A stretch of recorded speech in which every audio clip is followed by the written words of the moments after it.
وإذ قال موسى لفتاه لا أبرح حتى أبلغ مجمع البحرين أو أمضي حقبا فلما بلغ مجمع بينهما نسي حوتهما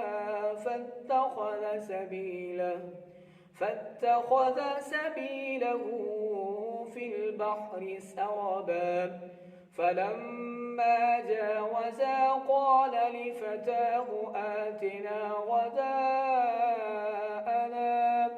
لقد لقينا من سفرنا هذا نصبا قال أرأيت إذ أوينا إلى الصخرة فإني نسيت الحوت فما أنسانيه إلا الشيطان أن أذكره واتخذ سبيله في البحر عجبا. صدق الله.